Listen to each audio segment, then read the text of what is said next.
인터넷을 보면 가장 많이 보이는 인기 있는 동영상에 그런 글이 있습니다. 이런 남자 놓치지 마세요. 이런 여자 놓치지 마세요. 이런 남자 피하세요.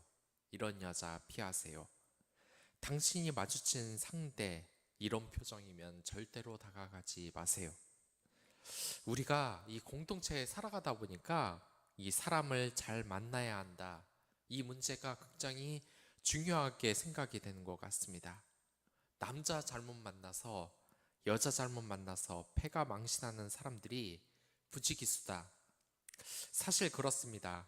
우리 삶에 있어서 피해야 할 사람과 꼭 만나야 할 사람을 잘 구별해낼 수 있으면 얼마나 좋겠습니까?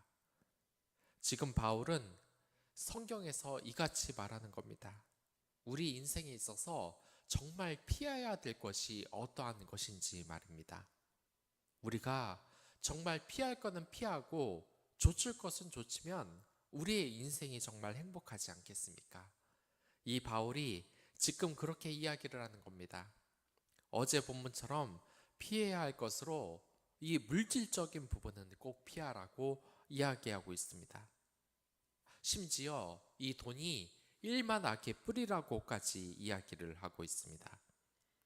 그런데 우리가 정말 이 돈을 일만 악의 뿌리로 그냥 이 생활에서 필수적인 요소로 만족을 하느냐, 아니면 돈의 노예가 되느냐, 이 문제를 제대로 생각해 본 적이 많이 없다는 것이 사실 요즘 들어 있는 생각입니다. 요즘 이렇게 결혼해서 결혼정보회사에서 그 상대를 찾으려는 사람들도 있습니다. 그런데 거기에 가면 일단 등급이 매겨집니다. 자신의 등급과 상대방의 등급. 그런데 이렇게 등급을 매긴다. 많은 사람들이 그런 이야기를 합니다.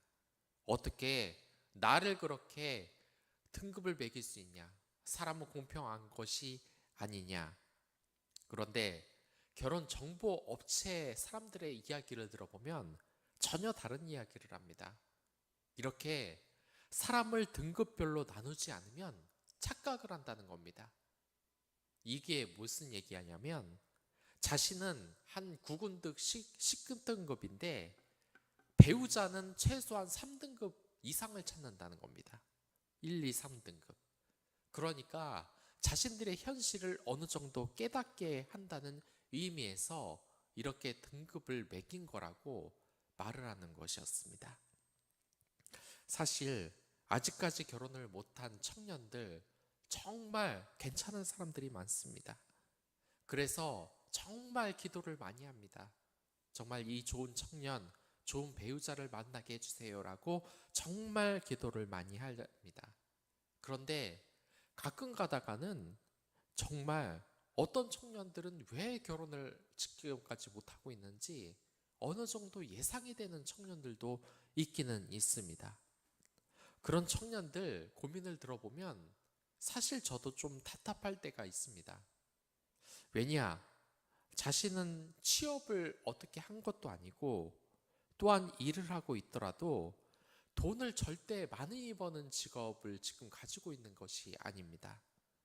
그런데 상대방 배우자는 최소한 공무원이어야 하고 번듯한 집이 있어야 되고 좋은 직장에 좋은 연봉이 아니면 절대 만나지 않는다고 할 때마다 저라면 하나님이 좋은 짝을 평생 주지 않을 것 같다는 생각이 자꾸 드는 겁니다. 믿음이 좋으면 된다.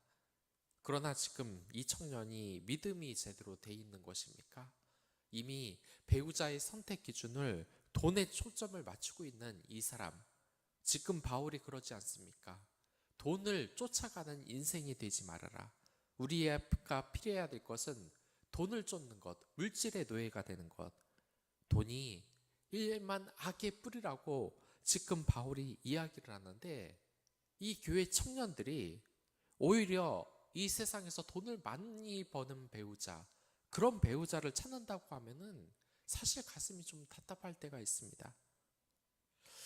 그리고 그거에 대해서 말을 하면은 이 세상 사람들이나 교회 청년들이나 솔직한 마음으로는 저에게 아마 이렇게 이야기를 할 겁니다. 이 세상에서 돈이 제일 중요한 것이 아니냐, 이것이 사실 아니냐, 경제적인 능력이 되는 배우자를 찾겠다는데 이게 뭐가 잘못이 된 것이냐 라고 저에게 반문하는 사람들도 있을 겁니다. 네, 그건 사실입니다. 돈이라는 것은 이 일만하게 뿌리가 될 수는 있지만 그것은 돈의 노예가 될 때입니다. 하지만 이 돈이 없으면 결혼 생활에 무리가 따르는 것은, 어려움이 따르는 것은 사실입니다. 그런데 이렇게 말하는 사람들은 대단히 무책임한 태도를 갖는 겁니다. 또한 이기적인 태도를 갖는 겁니다. 돈을 버는 게 그렇게 중요하다면 왜 당신 자신이 그 돈을 벌고 있지 않습니까? 왜 당신은 많은 돈을 벌기 위해서 그렇게 노력하지 않았습니까? 당신이 사랑하는 사람을 위해 돈을 벌어야 하는 것이 바로 그리스도인이 해야 할 생각입니다. 내가 돈을 벌기 힘들다고 배우자에게 그걸 요구한다. 전혀 기독교적인 생각도 아니고 너무나 이기적인 생각인 겁니다. 이 사회에서 한번 물어보십시오. 돈이 중요하지 않냐? 이 세상 사람들 다 끄덕거릴 겁니다. 그런데 자신은 돈은 하나도 벌지 않으면서 다른 배우자에게 많은 돈을 요구한다. 그런 결혼 생활은 기독교, 이 하나님 안에서뿐만 아니라 밖에서도 비난받는 겁니다. 실패할 가능성이 큰 겁니다. 물질만 바라보는 배우자를 그 상대가 못 알아볼 리가 있겠습니까? 결국 상대 배우자에게도 무시받고 장모님, 시어머니에게도 눈칫밥을 먹게 됐고 결코 행복한 결혼 생활이 되지 않을 겁니다. 결혼뿐만이 아닙니다. 돈이 좋다고 따라다닌 사람들 중에서 정말 인생을 행복하게 산 사람이 있습니까? 의외로 이 사회적으로 돈을 많이 벌고 성공한 이 사업가들의 면면을 보면 인생의 목표가 돈이 아님을 쉽게 보게 됩니다. 이러한 사람들은 오히려 이 돈이 아니라 꿈을 실현시키기 위해서 평생을 바친 사람들입니다. 또한 이러한 사업가들 대부분 유대인이며 이런 사람들은 성경을 어렸을 때부터 외워온 사람이라는 것을 기억해 가시기 바랍니다. 제가 아는 지인은 정말 심각한 상태에 있었습니다. 늘 상대를 깔보고 무시하는 행동을 하다가 어떤 사람이 서강대 나왔다, 연사대 나왔다라는 사실만 알면 그때부터 이 사람에게 다가가는 겁니다. 사실 이 사람이 학창시절에도 그랬는데 학교에서 공부를 못하는 사람이다. 그러면은 인사도 하지 않았습니다. 절대 아는 척을 안 하는 겁니다. 또 TV를 보면 연예인 학력은 언제 다 알아봤는지 안 좋은 학교를 나온 연예인을 보면 그 연예인은 꼴통이네, 깡통이네 하는 말을 너무나 쉽게 하는 겁니다. 공부를 못하는 학생이면 상종을 안 하고 공부 잘하는 사람들만 가려가면서 사귀더랍니다. 그런데 이 사람의 인간관계가 넓겠습니까? 참 이상한 것이 이 사람 자체의 학력도 별로 좋지가 않다는 겁니다. 그러면서 자신처럼 똑같이 학력이 좋지 않은 사람들을 무시하며 살았는데 그럼 누구와 친구가 되겠습니까? 공부 못하는 사람은 싫고 공부 잘하는 사람만 좋아한다. 그런데 공부 잘하는 친구가 이렇게 공부 못하는 사람을 싫어하고 이런 이중적인 모습을 태도를 보이는 사람을 가까이 하겠습니까? 결국 이러한 사람들은 인간관계가 좁아질 수 없는 겁니다. 결혼에서도 마찬가지입니다. 자신이 어떠한 상황인지를 모르고 상대 배우자가 돈이 안 되면, 집안이 안 되면 결혼할 자격이 없다. 이런 말을 너무나 쉽게 하는 사람들은 아마 평생 결혼하기도 힘들 테고 결혼을 해도 아마 그 남편이나 아내에게 평생 무시받으면서 살 겁니다.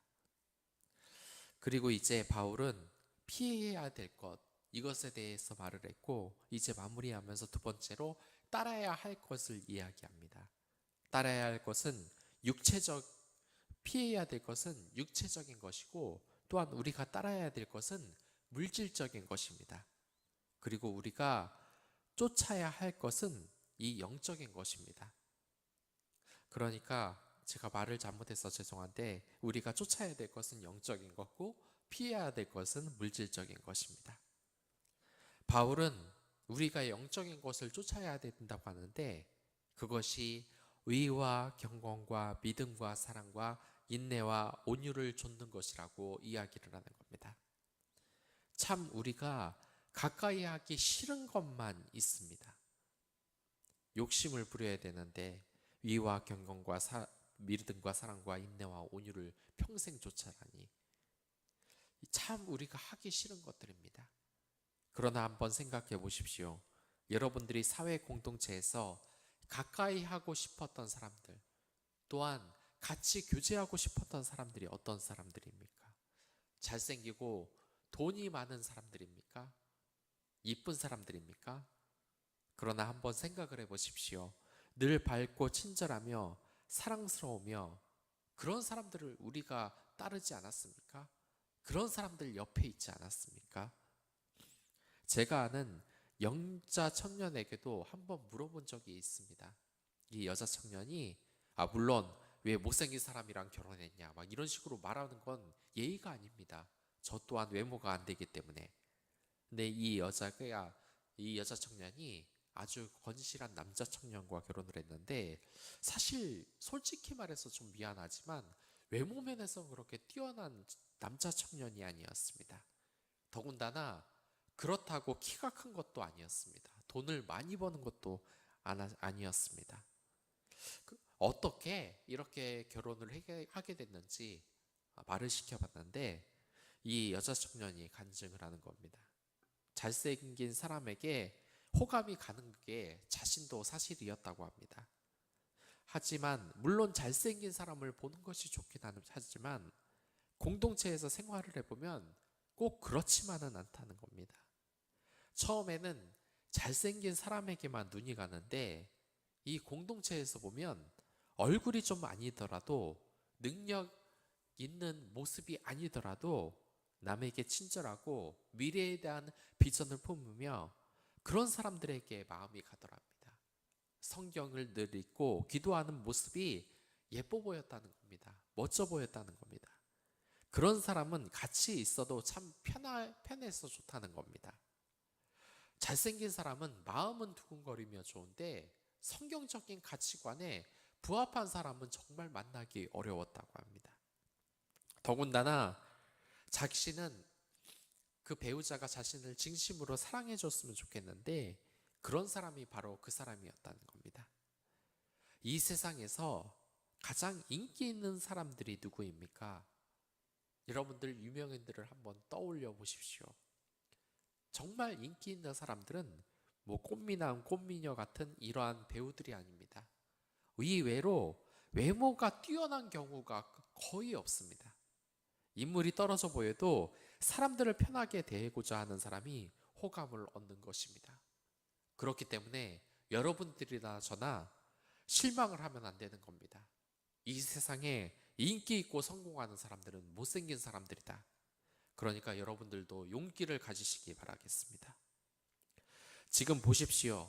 이 바울이 위와 경건과 믿음과 사랑과 인내와 온유를 좇는 사람이 되라고 지금 디모데전서를 마무리하면서 이야기를 하는데 이런 사람들이 우리의 이상형이 아닙니까? 그렇다면 하나님에게 한번 기도를 해보십시오. 이런 사람들만 쫓아다니며 가까이 하려는 것보다 물론 그런 것도 해야 되지만 나 자신이 정말 의와 경건과 믿음과 사랑과 인내와 온유를 좇는 사람이 되어 보십시오. 내 자신이 다른 사람들이 다가갈 수 있는 그런 사람이 되보라는 겁니다. 평소에 늘 자신의 질투를 유발하는 능력이 좋은 사람, 외모가 좋은 사람, 이런 사람들 정말 많은 질투를 받습니다. 무슨 남자 배우나 여자 배우나 몸매만 드러내도 악플이 수십 개는 달립니다. 끔찍하게 왜 몸매를 드러냈냐? 그런데 사실 그 마음의 가운데 뭐가 있습니까? 내가 저 사람처럼 인물이 좋지 못하니까, 내가 저 사람처럼 몸매가 좋지 못하니까 질투하는 것 아닙니까? 여러분들, 근데 참 이상한 게 이렇게 질투를 하면서도 자기 자신은 그렇게 외모가 뛰어난 사람들을 따라잡으려고 노력을 합니다. 평생을 학력을 쌓기 위해서 노력을 하고 스펙을 쌓기 위해 노력하고 뛰어난 외모를 가지기 위해서 늘 운동하고, 물론 건강을 위한 운동은 좋은 겁니다. 그리고 성형을 하려고 그러고 수십만 원 써서 옷을 사고. 여러분들 한번 생각해 보십시오. 여러분들이나 저나 이 영적인 생활에 얼마나 많은 투자를 하고 있습니까? 늘 스펙 쌓기와 외모 가꾸는 데만 신경을 쓰고 그렇지 않다. 목사들도 요즘 세상에는 1시간 기도하는 사람들도 그렇게 찾기가 힘듭니다. 또한 코로나 세대가 되면서 많은 성도들은 이제 기도하는 법도 잊어버렸습니다. 목회자들의 상황도 아주 심각해져 버렸습니다. 여러분들, 정말 이 바울은 우리 교회 사람들에게, 이 디모데에게 지금 마무리하면서 중요한 얘기를 다시 한번 강조하는 것입니다. 19절에서 보면 이것은 장래에 우리에게 좋은 터를 쌓는 것이라고 이야기를 합니다. 여러분들, 좋은 터를 쌓아라. 문제는 이것이 당장 드러나지 않는 것입니다. 제가 말하지 않았습니까?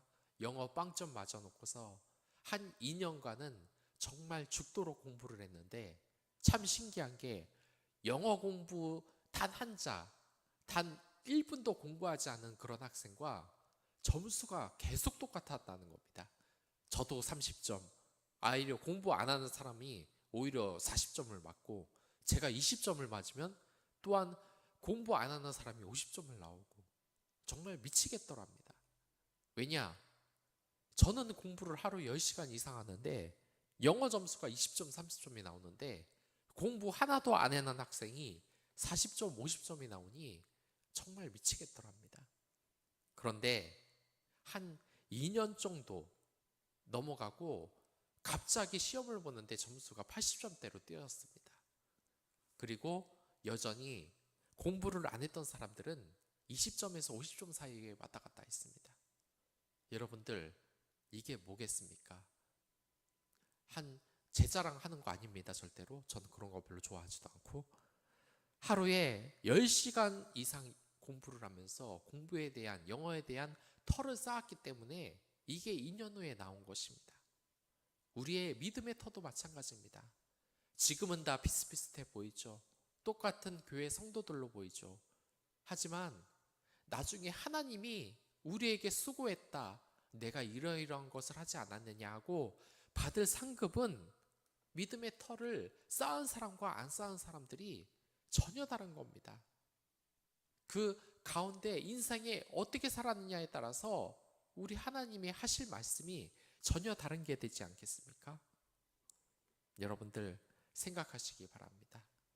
이 바울이 디모데가 에베소 교회를 이끌면서 얼마나 이렇게 간절한 심정으로 말을 했겠습니까? 믿음의 터를 쌓아야 되는데 이 세상에 피해야 될 돈만 쫓다가 일만 하게 뿌리에 빠졌다가 멸망당하고, 위와 믿음과 경건을 삶을 따르지 않는다. 그 삶을 이제부터 실천하시기 바랍니다. 그 마음을 따르기 어려우십니까? 성령님께 간구하십시오. 그리고 하루를 시작하시기 바랍니다. 다 같이 기도하도록 하겠습니다.